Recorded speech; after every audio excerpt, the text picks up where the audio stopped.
It's time to raise the roof for our latest spring training podcast. Welcome back to the pod, everyone. I'm your host, Alex Murphy. With me today, my co-host Gibby. Gibby, how you doing, man? I know it's been a bit. There's been plenty of baseball going on, plenty of stuff that I'm really not paying attention to on the spring training side of Yeah, things. yeah. I mean, there's been a lot of spring training going on. Obviously, that's been hard to pay attention to in Yeah, these recent weeks just because how amazing the World Baseball Classic has been. I mean, seriously, might be the one of the best tournaments of all time. I mean, how many walk before this tournament there was like two walk-off home runs in the history, maybe one, I think it and was now there's none. it might have been none, yeah. And now there's like or like three of them. So I mean, it's been a pretty cool tournament, and there's been a lot of good storylines. And I mean, just the best time to watch baseball. Actual meaningful baseball around this time of year is pretty rare. Yes. So it's a nice change of pace. So I'm glad the tournament's back. I've been enjoying it. I've been watching literally every game. I'm gonna watch Korea, Dominican Republic in a minute. So Yeah, it should yeah, be good. And then also your Bulls won the regular season title in the AAC. yeah, we just gotta. Yeah, I don't want to say anything yet because I want to finish up that conference tourney. That's the only way they're getting in. I think they're getting in the tourney. So, uh, fingers crossed on that one for my Yeah. Bulls. For sure. Well, speaking of the WBC, we have literally the perfect person on to talk about that, plus other things, because he created the World Baseball Classic logo, the original one that you guys know, and now it's evolved into what it is. But Todd Radom is here with us. Todd I mean, I don't know how many logos that you've worked on over the course of everything, but I mean, he's done and like any logo that you could, plenty of logos he's done, and of course, everything with WBC is great. But Todd, thank you so much for coming on. We really appreciate it. Welcome to the pod. And on that note, on the WBC, how much fun has it been for you as someone who was kind of there from the jump, seeing where it is now? Well, first of all, thank you for having me on, guys. I appreciate it. Yeah, Of course, of course. Yeah, it's amazing because having been involved with that thing 2 years before it actually started, um, there was a lot of potential the whole time. I love international baseball. I always have. And the opportunity to be part of something from the ground up is really special. But to your point, to see it evolve into the phenomenon that it's finally evolved into is really gratifying and very cool. It's awesome. yeah. So, like from a logo standpoint, what like going? If I'm sure you can remember back to that whole process of actually creating it, but like what went into that? What were you trying? Well, I guess what were you trying to capture within it that people have really gravitated towards? Because obviously, I know the logo isn't the same as it was, back in '06, but still that same vibe, that same energy is, has continued on through to today. Yeah, it's a little bit of a different logo compared to your normal baseball event. Let's just put it that way. Mm. First of all, there were several names that were being batted about back in 2004, 2005 for the tournament. Finally, it settled out as World Baseball Classic, WBC, rolls off the tongue, right? So, what do you want to convey in this? You really want to convey a sense of a global sense. So there's a globe in there. It's a globe and a baseball. And it really needed to, again, have a little bit of a different look to it. So it's kind of international in scope, almost corporate looking. I don't want to get into the weeds with logo speak necessarily, but it's not your traditional baseball logo. Those four, I've always called it a pinwheel. So those four pieces that come off of the baseball, which have now kind of been chopped into a series of small pieces within, but there are still four quadrants, if you want to look Mm. at it that way. That was all about four pools that compete for the championship, four regions of the world, basically at that point. And you put it all together, some nice, bright, punchy colors. It's kind of an Olympic logo in a certain sense. Mm. And that's how it came together. It took about 2 years from start to finish, maybe a year and a half. I'm recalling a big sit down meeting at the All Star game in Houston in 2004, which really sent the thing into overdrive. And then as we got closer, I worked on designing a number of team uniforms, some of which are still being used. Designed the championship medals back then. The design of the tickets, remember paper tickets? We had them then. And so it was a really immersive, cool, all over branding experience. Yeah. So like expanding more from that, and I want to, just open this up to everyone, but starting with you, Todd, how much have you watched of the tournament and what are your thoughts on how it's gone so far this year? Yeah, I've watched bits and pieces. It's been busy over here the last couple of days, which is no excuse not to watch meaningful baseball, right? To Gibby's point. Absolutely, absolutely. But certainly the drama of the U.S. squeaking into the tonight's game, the story of Italy, the underdog of the tournament, which we've got these powerhouses traditionally, Dominican Republic, Japan, the U.S. certainly this year. And so to see Italy, this group of Italian Americans coming out and doing shots of espresso, it's been amazing. I was there for the first championship game back in '06. It was Japan, Cuba. Cuba at that time was seen to be this mysterious baseball powerhouse because you just didn't see a lot of them, right? Mm. And Hmm. they are not that anymore. Things have changed quite a bit. But yeah, I mean, I've been following obviously, and I'm going to get into it even more now that we're coming down to the home stretch. Yeah, Gibby, I can't believe I don't know how the hell the US got it. I mean, geez, they got obliterated against Italy. Yeah, yeah. I mean, that was that could have been potentially embarrassing. Had we not moved on An after that. understatement.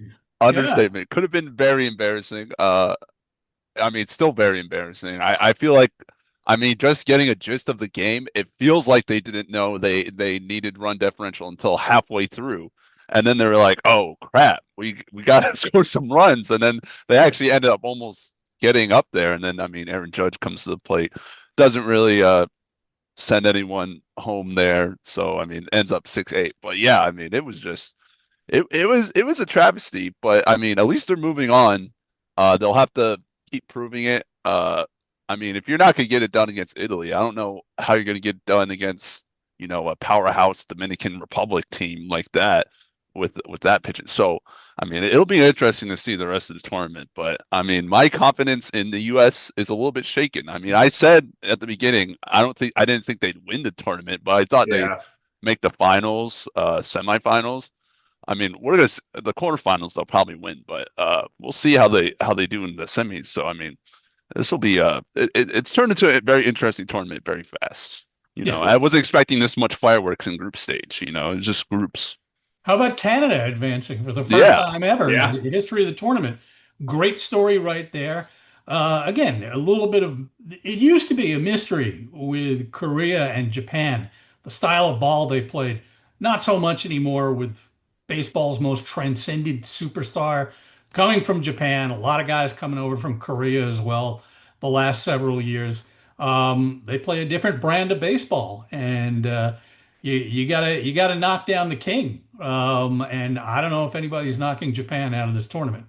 Yeah, I mean, on my end, like, I was kind of hoping that Australia was going to find a way to break through. I mean, they looked pretty solid the first two games and then kind of came back to earth.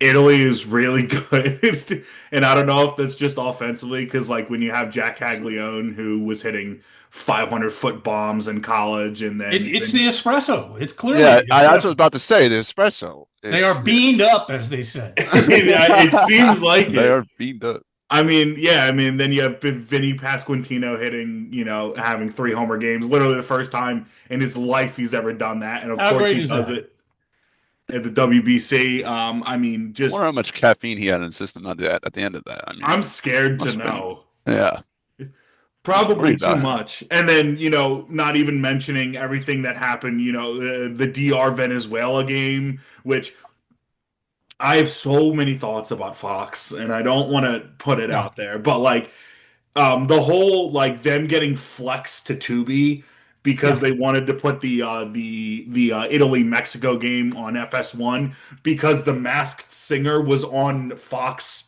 normal Fox. And I'm like, oh boy, we get to see Nick Cannon again. Woo! Like, People got to see their best singer, man. I mean, it's dude, important. This is our life these days. Getting, having to watch meaningful baseball, as Gibby said, in bizarre places that we don't know how to get to.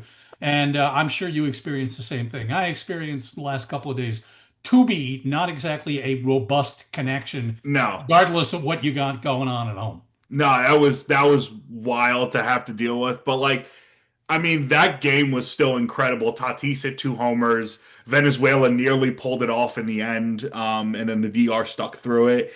Everything with Junior. I mean, he's been just a revelation to watch. Um, it seems like everyone else in baseball is getting to realize what we've all realized, at least over the past year. And that team is just nasty from top to bottom. I mean, Puerto Rico, a team that doesn't really have the stars that they had in 23 because a lot of them were out because of insurance. And like Jose Barrios, who was supposed to be, or hopefully was going to be with the team in the quarters, got denied insurance, so he wasn't able to go. So that's another guy. They're able to get through. Like there's been so many good stories with this thing, and all. I mean, the Czech Republic, that guy who throws like 79, An I and love that guy. electrician. The guy is an electrician, yeah, and he He will took take to he'll be telling stories to his grandchildren about Shohei Ohtani. I mean, come on, that's incredible. yeah, that was kind of like the bummer about that was the pitch count limit in the WBC, so they had to take him out. But the dude was just dealing the whole time. I mean, he could have gone probably a few more innings. I mean, And what they an just, amazing show of respect from the oh crowd in yeah, Tokyo, giving him a standing O. And again, this guy will go back to his life doing what he does, but he will always have that, and it was well deserved and just incredible. These are the kind of stories that come out of nowhere in this tournament that we don't see during the course of our 162 game regular season. is that one of the reasons why you kind of like I don't know how the process was of you actually getting involved in everything, but like when you had been approached about it, was that one of the reasons why you wanted to get involved with it, just knowing like 20 years later we're having these kind of insane stories of the first ever walk off, and a guy who's an electrician coming through and pitching shutout innings, and like just random things. Like, is that one of the big reasons why you wanted to sign on in the first place to it? Well, it's interesting. I think the reason why the job was assigned to me to begin with comes from my having gone to Cuba in 1999.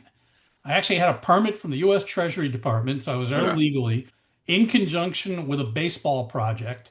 So 2 weeks, kind of like disappearing off the face of the earth back then. It was in conjunction with a book, beautiful coffee table book called Smoke, and it was all about the history of Cuban baseball. But I went down there with the authors, two American guys, and we presented the book to the Cuban government. Met the vice Castro's vice president, who was in charge of the Olympic Committee at that time, and met with people down there. So anyway, went to a bunch of games, met the commissioner of baseball in Cuba, met players.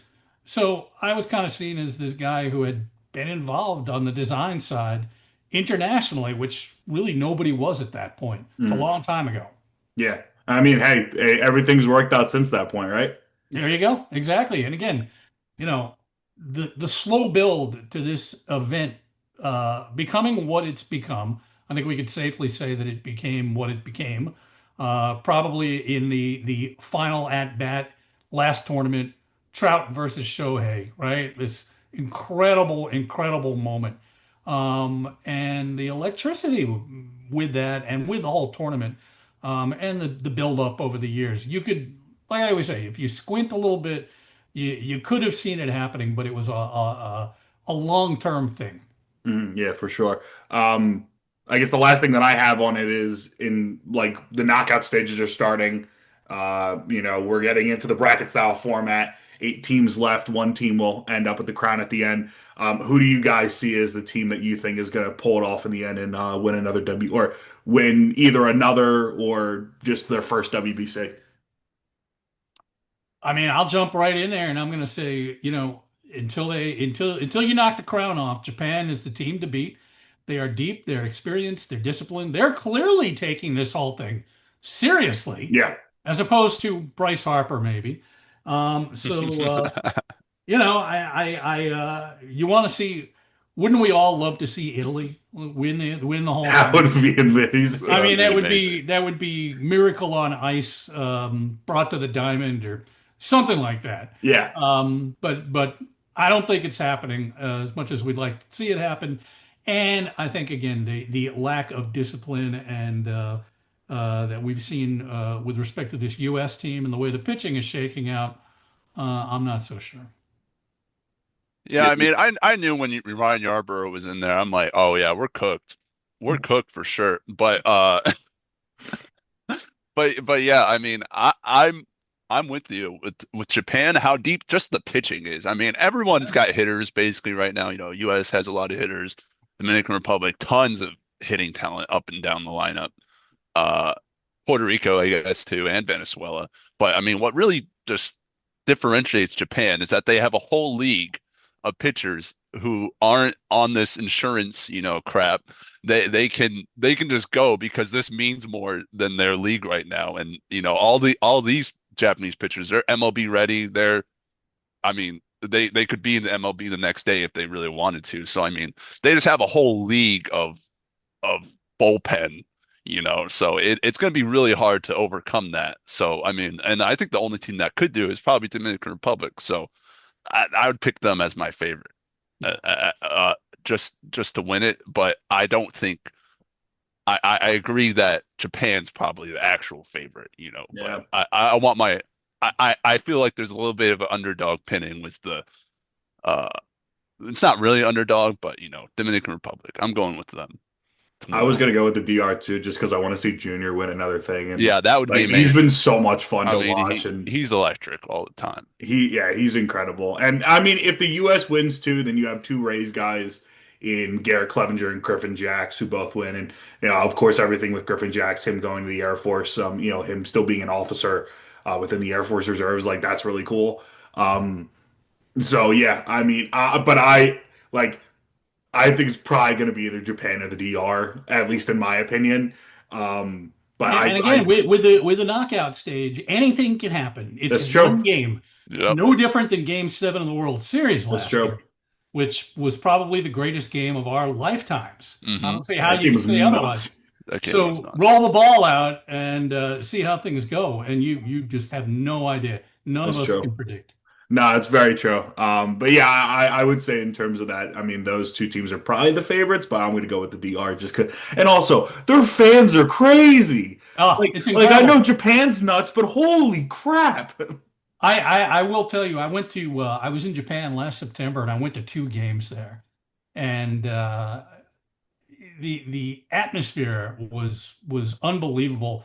I'll back that up and say 3 years ago, I worked on a rebrand for a KBO team, a Korean pro team. Okay, Met with the owner of the team in his office in Seoul, and he said to me, "You know, I went to a game at Yankee Stadium not too long ago, and on the scoreboard, there's a big, message that says make noise. We don't have to do that here in Korea. They don't have to do it in Japan. They don't have to do it in Venezuela, in the DR, in PR, Miami rocking." yeah, it's going to be fun throughout the knockout stages, and also Houston because they're hosting a couple games. Yeah. So before going into more Rays talk, Todd, I know that you've worked on, of course, I already mentioned it, but you worked on a ton of logos.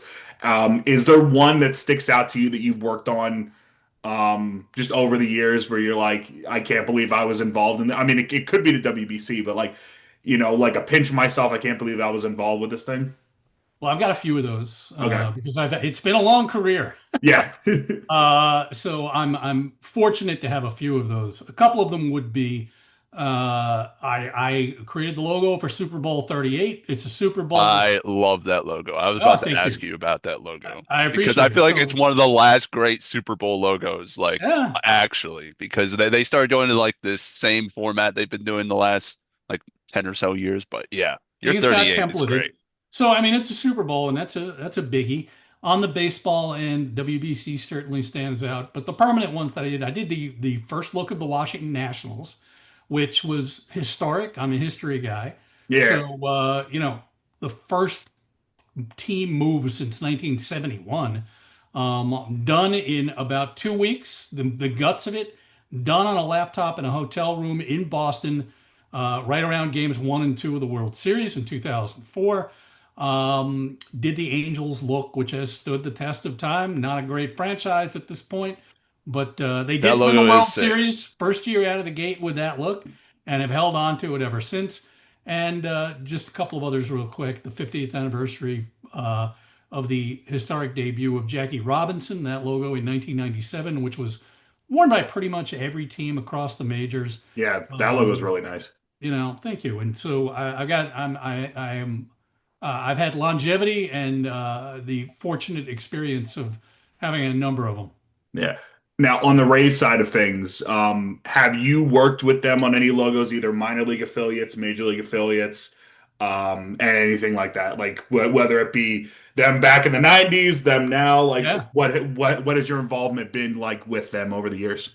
I've done some stuff for Durham. I did the 10th anniversary logo for the Rays. Oh, it's on the hat. There it is. Yeah, there you go. Wow.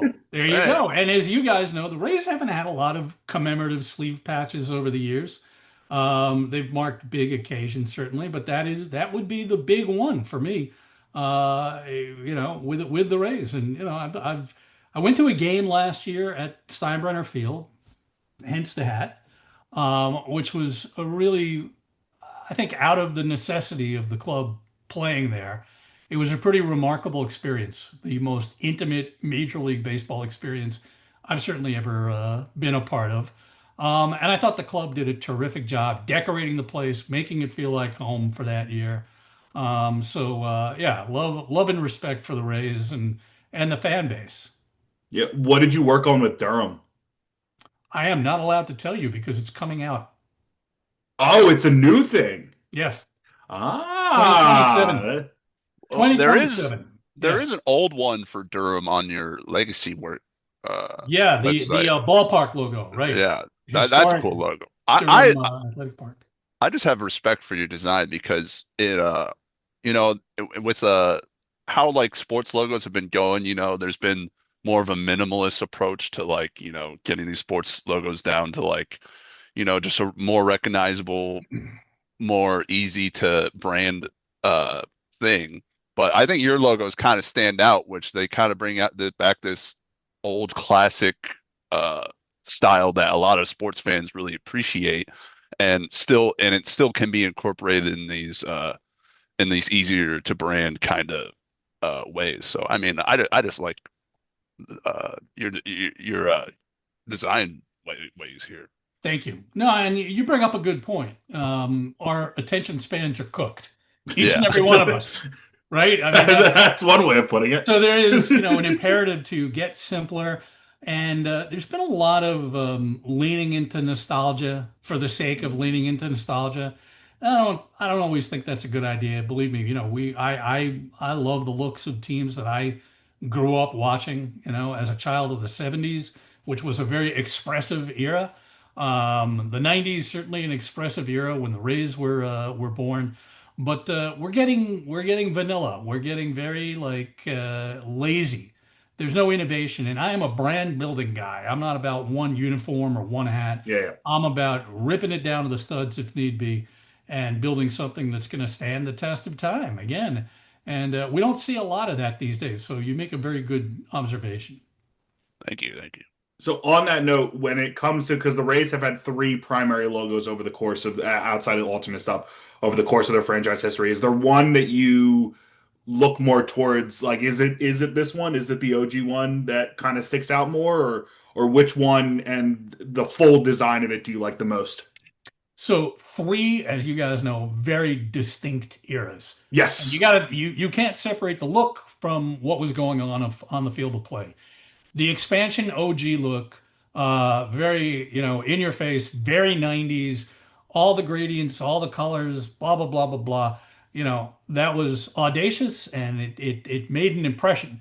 Then you get this transitional look to Stu Sternberg, basically. And I was never a fan of it. The team was Yeah, flat the at that green. point, as you guys know. And the logo just didn't have any zip, no oomph. The colors to me were very flat. There wasn't any brightness in them for a team called the Rays, playing in Florida, right? It was just flat and not a fan. The current look represents a graduation of sorts, because of course you guys know this like I do. 2008, the year that debuts, the Rays kind of step up, and for the first time in team history, they go to the World Series and become part of a different conversation that they were accustomed to. And so, the current look is very buttoned up. It's conservative. No secrets. Stu Sturberg wanted to, a New York guy. Every billionaire, especially a billionaire from New York, wants to look like the Yankees. So, it was a moment where things were devolving then. But anyway, to kind of bring it all back to your question, there is no denying the charm, the quirkiness, and again, the audacity of that first look, right? Yeah, Hmm. no, the first, Absolutely. I mean, there's a reason why they brought it back as and they're trying to, I mean, segueing into what I wanted to also bring on here about is them potentially bringing that back in some sort of a road look because the Rays over the last couple years have gotten rid of the road jersey. Gibby, I don't know. Did you like the road grays when they were a thing, or like, do you like the current like Columbia blue, navy blue look? Uh, you know, yeah, yeah. I mean, I like a gray jersey, but I also do like the really light blue. So I mean, it's just it's whatever your preference is. But I like both those jerseys. The gray is pretty cool though. Yeah, well, the Rays are looking to potentially bring that back because they put out Yeah. a vote to the fan. First off, I don't know if I've ever seen a team do that where they're like, "Oh, we might have these jerseys coming up. Vote on them." That's kind of unique. I think that's pretty cool from ownership, whatever that might entail. But then on top of that, all of those logos are either a refresh of like a bringing back the old look or a refresh of the old look, which I think is pretty interesting. So, Todd, on that note, when it comes to jerseys, and I'm sure that you've seen all four designs of them, like, what are your thoughts about them posing this to the fans, bringing this out as, hey, these could be options that we're, looking to do in the future? You didn't address the elephant in the room. Why are they doing it? Because they're trying to raise money, public money, for your future new home. Also And so true. to put Tampa Bay on your uniform for the first time in years and years and years on a regular basis, the last time that 2007, right, Yeah. as part of the regular mix, Yeah. there's a reason behind this, right? It's very calculated, goes beyond the design.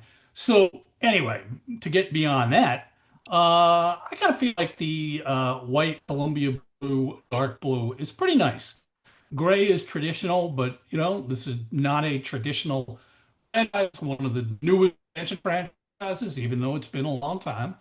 And I think that the mixing and matching of current colors, the old look, okay, you're doing something, that I think people are going to embrace. It's not a bad thing, but it represents kind of uh, a half measure, if you get my point.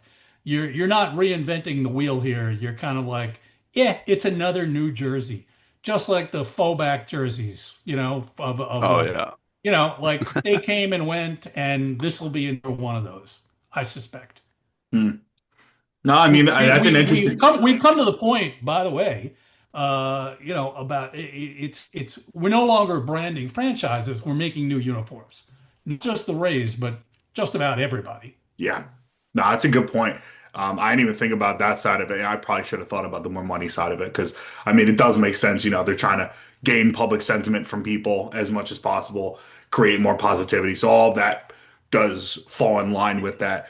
Um, in also along the lines of jerseys, because the Rays have gone to the sunburst look on the Columbia Blues instead of the Rays across the front. Do you like the sunburst logo as an alternate logo, and do you think that it deserves a spot in the actual uniform rotation itself? Well, I always look for enhanced brand expression is the way Okay. I would put it, right? So you've got think about the Rays suite of logos right now. You've got a TB, and put the throwback stuff off to the side. Yeah, yeah. You've got a TB, you've got the word Rays, and you've got the glint. So there's not a whole lot of meat on the bones. So to make the glint the hero in that context, I kind of like it. I mean, I think it's a good looking uniform. The color is nice. It fits nicely over there. If you were to stick the TB over there, it would work all well also. But that's kind of an expected approach. No, I mean that's again another interesting thing.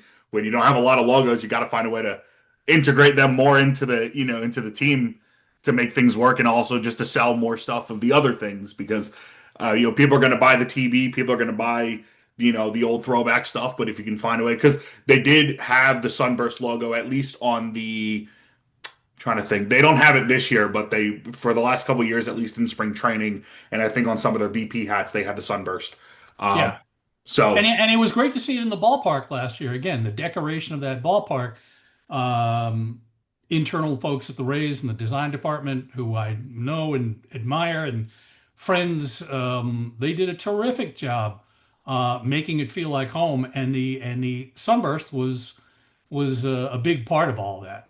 yeah, and Warren, who I'm sure that I know that you've He talked he about. gave me the hat. Yeah, no, he's. I mean, we talked to him last year. He's such a nice guy. Great guy. He was of course part of the whole City Connect thing.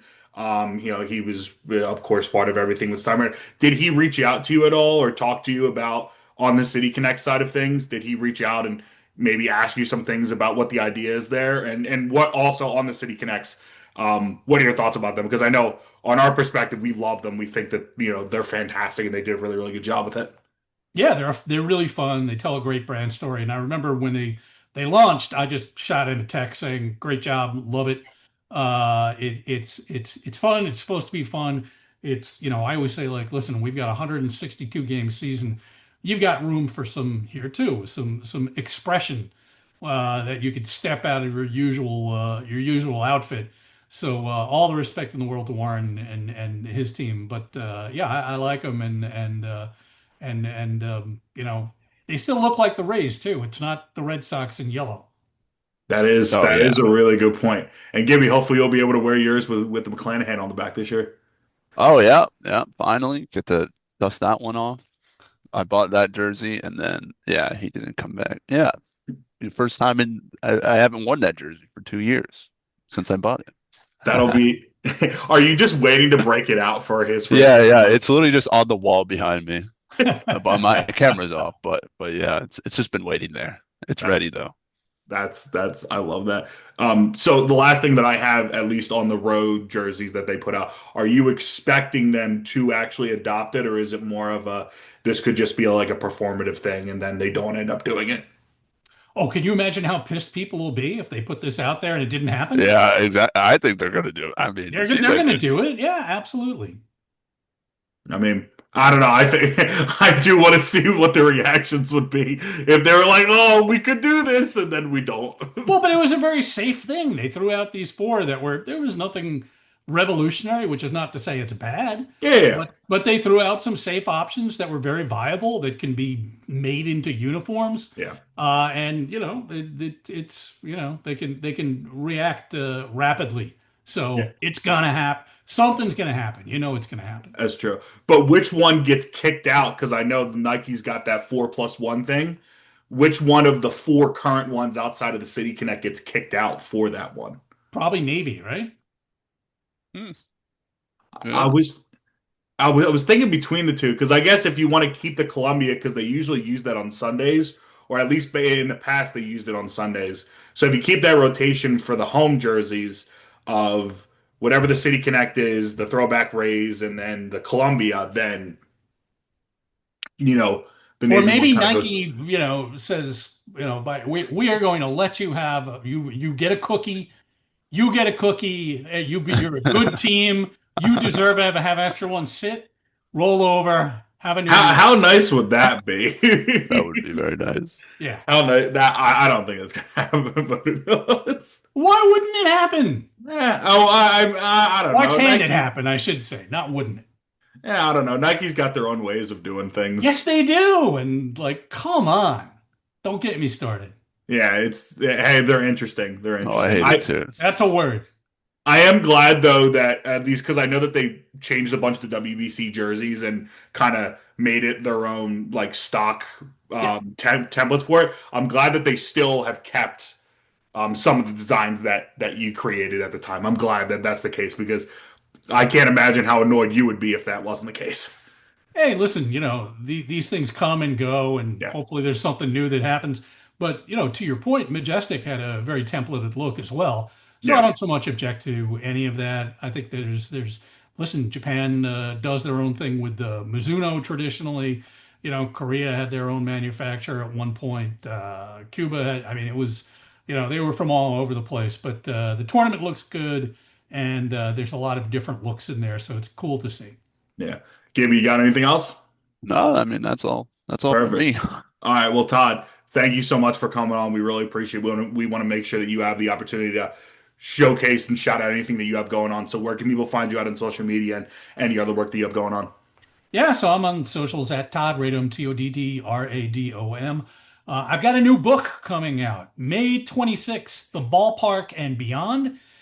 Sort of expands on what I talk about every week on the ESPN Baseball Tonight podcast with Buster Olney.